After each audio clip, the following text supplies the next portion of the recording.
So now बारी renewable technologies limited अब देखिए स्प्लिट हो चुका है और स्प्लिट के बावजूद भी ये स्टॉक रुकने का नाम नहीं ले रहा है। 1500 के अराउंड आ चुका है और अभी भी स्टिल इसके चलने का रीजन लोग जानना चाहते हैं कि ये कब तक ऐसे चलता रहेगा। मैं रीजन आपको बताता हूँ। डेफिनेटली ये रीजन जो है ना वो काफी बड़ा है मार्केट के अंदर, बट अगर आप देखें प्राइस वाइज तो हाँ बीच में शॉर्ट टर्म में आपको थोड़ा सा धीमापन देखने को मिल सकता है, बट अगर लंबे नजरिए से देखें तो ये स्टॉक रुकेगा नहीं।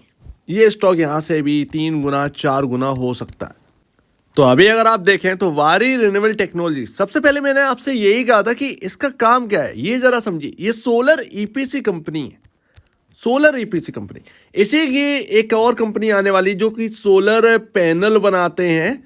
और वैसे भी हम जानते हैं कि हमारे मार्केट में रिन्यूएबल एनर्जी की जो थीम है वो बहुत ही सटीक है और अच्छे खासे स्टॉक्स जो है वो रनअप दिखा रहे हैं। टाटा पावर जैसी कंपनी रनअप दिखा रही है, बट एक्चुअल में अगर आप पूछें कि सोलर पैनल वाली कोई कंपनी लिस्टेड है तो वो आपको ढूंढने से भी नहीं मिलेगी, और अगर एक आध मिल भी गई तो उसके अंदर क्वालिटी नहीं होगी। लेकिन यहीं पर आप देखिए कि जो रिन्यूएबल थीम है वो कह क्या रहा है। अगर वो आप समझ गए तो आप समझ जाएं कि आप जो खरीदे हैं वही चलने वाला है। सो ऑलरेडी मैं कई बार डिस्कस कर चुका हूं आपके सामने, और इस स्टॉक के अंदर अगर आप देखें ये इतना भाग क्यों रहा है, इसका रीजन मैं आपको बताता हूं। यहां पर ना आप सोलर ईपीसी की बात कर रहे हो, ये करते क्या। यहां पर आकर आपने ऑर्डर दिया कि भाई मेरे को ना 100 मेगावाट का एक प्लांट लगा के दीजिए जो कि मेरे फैक्ट्री के लिए काफ़ी यहाँ पर जो है इम्पोर्टेंट है। तो आप क्या करेंगे, आप सोलर ईपीसी कंपनी को ऑर्डर देंगे 100 मेगावाट कैपेसिटी का यहाँ पर प्लांट लगाइए, मेरे लिए बना के तैयार करिए और उसको ऑपरेट करिए। सिंपल सी बात, ये वो काम करते हैं। जैसे कि आप एक पर्सन है, आप ऑर्डर देंगे वारी रिन्यूएबल को, वारी रिन्यूएबल आपके लिए सेटअप करके देगी पूरा प्लांट, और यही तो चलने वाला है। क्योंकि अगर आप देखेंगे भाई पावर कंपनियां ना उनको बिजली बेचनी है, सिंपल सी बात है। चाहे वो हजारों यहाँ पर सोलर पैनल क्यों ना लगाते, सोलर पैनल लगा के क्या काम है जबकि नेट सेल ही आप नहीं बना पा रहे हो या प्रॉफिटेबिलिटी आपकी नहीं बढ़ रही है। यही तो बात है। तो काम कौन सी कंपनियां करेंगी सबसे ज्यादा, जो सोलर पैनल बनाती हैं, जो कि सोलर ईपीसी कंपनी है, सोलर पैनल ईपीसी कंपनियां है, उनका यूज ज्यादा है इस रिन्यूएबल एनर्जी में, ना कि पावर कंपनियां। पावर कंपनियों को तो अपनी कैपेसिटी को बढ़ाना है सोलर से, लेकिन उनकी नेट सेल नेट प्रॉफिट तो वही इंपॉर्टेंट है ना। बट इन कंपनियों का डिफरेंट है, ये इनको सीधा सीधा बनाकर दे रही हैं, थमा रही हैं। तो इसीलिए सोलर ईपीसी कंपनियां और सोलर पैनल वाली कंपनियां मोस्ट इंपॉर्टेंट कंपनियां है, ना कि पावर कंपनियां। ये तो पावर बिजली बेच रही हैं, इनको बिजली बेचना ही होगा, उनकी नेट सेल और नेट प्रॉफिटेबिलिटी से हमारा लेना देना है यहाँ पर। इसीलिए ये कंपनी जो है ना वो आपको दौड़ रही है। और जैसे कि यहाँ पर जो है केपीआई एनर्जी है वो भी आपके सामने है।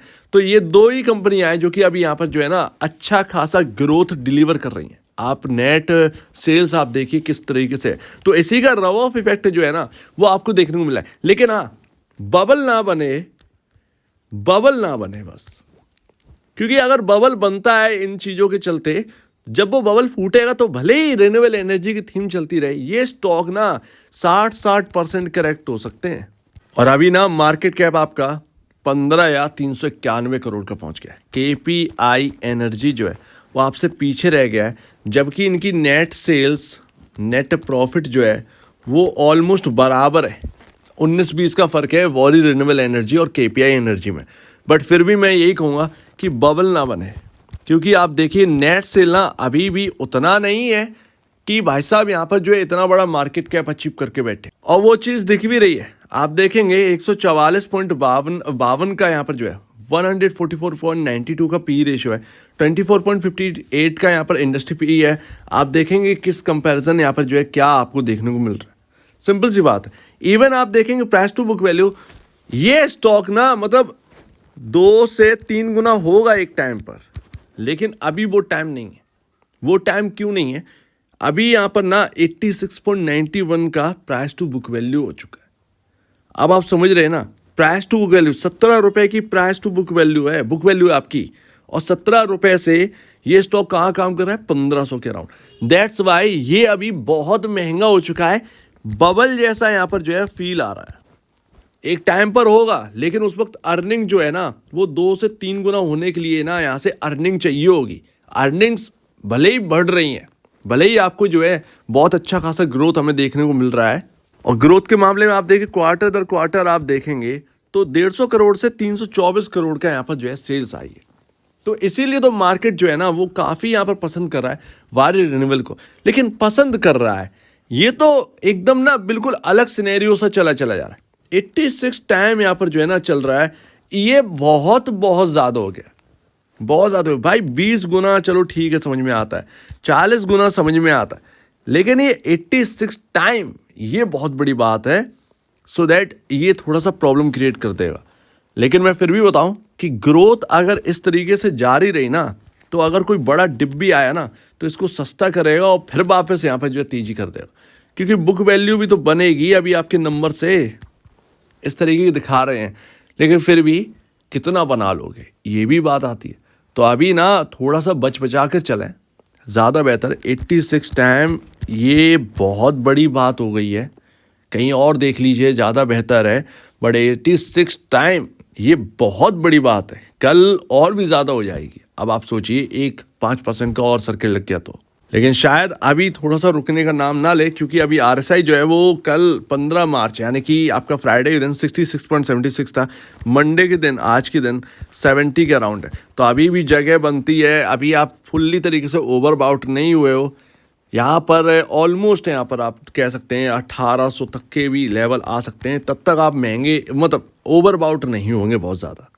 1800 की तरफ यहाँ पर जो है ओवरबाउट होना स्टार्ट हो जाएगा, ये आप बात समझो। तो थोड़ा सा ना इस वक्त अपने आप को थोड़ा सा कैप रखिए, ज़्यादा बेहतर है। चलेगा लंबे के लिए, बट उसके लिए अर्निंग्स नेट सेल इन नेट सेल से काम नहीं बनेगा। ये जो डबल होते हुए दिख रहे हैं मार्केट, इससे थोड़ा सा यहाँ पर जो है ज़्यादा इंटरेस्ट दिखा रहा है इसकी वजह से। लेकिन ये बड़ा नेट सेल और बड़ा प्रॉफिटेबिलिटी चाहिए, तब जाकर बुक वैल्यू बनेगी अच्छी। तो वो यहाँ पर ध्यान रखिएगा। तो मेरे हिसाब से जो होना था भाई हो चुका है। अब आप खरीद रहे हैं जब यहाँ पर ना बहुत ज़्यादा ओवरबाउट होने वाला है। अब ये स्टॉक थोड़ा सा बचिए। यहाँ पर लेवल है 1641, ये यहाँ पर ना काफ़ी इंपॉर्टेंट होगा। यहाँ पर अगर अटकता है तो ज़्यादा बेहतर है थोड़ा सा बुक कर लो। और मैं तो अभी भी कह रहा हूँ कि भाई जो कुछ भी हो, अगर आप एक बड़े प्रॉफिट में है ना, कुछ बुक कर लो, पूरा बुक मत करो, कुछ बुक करके रख लीजिए कि चाहे एक झटका क्यों ना आए, आपको कोई फ़र्क नहीं पड़ेगा। कुछ बुक करने पर आप जेब में कुछ रख लेंगे तो आपको बहुत ज़्यादा टेंशन नहीं होगी, चाहे फिर वो कितना भी यहाँ पर टूटे, आप तैयार रहेंगे हर चीज़ के लिए। तो वही मेरा कहना है। 1641 रुपये ये बहुत इंपॉर्टेंट लेवल होगा, इसको क्रॉस करना बहुत इंपॉर्टेंट है।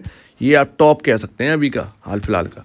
लेकिन मैं तो यही कहूँगा थोड़ा सा बचें, कहीं और जगह पर देखें, ज़्यादा बेहतर है। यहाँ पर 86 टाइम की बुक वैल्यू ये बहुत बड़ा हो गया, बहुत बड़ा हो गया। भले ही कुछ भी हो, लेकिन ये स्टॉक बहुत महंगा हो चुका है अभी के। सो उम्मीद है काफ़ी कुछ आपको समझ में आया होगा। लेट्स सी कि ये महंगापन इसको रोकता है या फिर ये और महंगा होता है, क्योंकि इसके लिए कोई सवाल जवाब है ही नहीं, क्योंकि मार्केट के अंदर और कोई कंपनियां है ही नहीं। वारी रिन्यूएबल है, KPI एनर्जी है, ये दो ही है। और KPI एनर्जी इनसे काफ़ी ज़्यादा सस्ते हैं, लेकिन वहाँ पर थोड़ी सी डेट की प्रॉब्लम भी है। डेट की प्रॉब्लम है, लेकिन वो डेट की प्रॉब्लम भी सब सही हो जाएगा, क्योंकि ये सेक्टर जो है ना वो बूम है इसके अंदर रहेगा। सो उम्मीद है काफ़ी कुछ आपको समझ में आया होगा। एक बार निवेश से पहले या बेचने से पहले अपने ब्रोकर या एडवाइस से जरूर सलाह ले लीजिएगा। अदरवाइज आपके सामने ये पॉइंट्स है, आप खुद भी अपना डिसीजन ले सकते हैं। तो आपका क्या कहना है इसके ऊपर कमेंट सेक्शन में, और अब देखिए वीडियो देखने के लिए बहुत धन्यवाद दोस्तों।